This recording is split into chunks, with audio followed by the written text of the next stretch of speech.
السلام عليكم ورحمة الله وبركاته.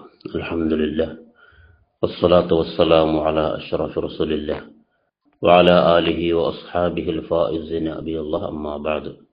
عن عبد الله بن عمر رضي الله عنهما قال: سمعت النبي صلى الله عليه وسلم يقول: ما ترفع إبل الحاج رجلا ولا تضع يدا إلا كتب الله له بها حسنة أو محى عنه سيئة أو رفع بها درجة. رواه البيهقي وابن حبان.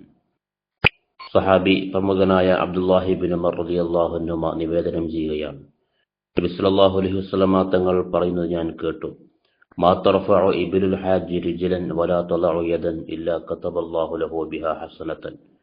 ഒരു ഹാജിയുടെ വാഹനം, അവന്റെ ഒട്ടകം, കാല് ഉയർത്തുമ്പോഴും കാല് താഴ്ത്തുമ്പോഴൊക്കെ അള്ളാഹു അവന് ഓരോ നന്മകൾ എഴുതിവെക്കും. ഔ മഹാ അൻഹു സയ്യിഅത്തൻ, അല്ലെങ്കിൽ അവന്റെ ഒരു തിന്മ അള്ളാഹു തേച്ചു മാറ്റി കളയും.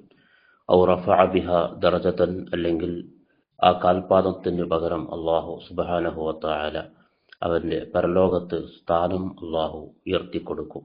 ഇങ്ങനെ 3 നേട്ടങ്ങൾ ഒരു ഹാജിക്കുണ്ടാകുമെന്ന് മുത്തനബി സല്ലല്ലാഹു അലൈഹി വസല്ലം അരുളുന്നു. വഫഖനല്ലാഹ്.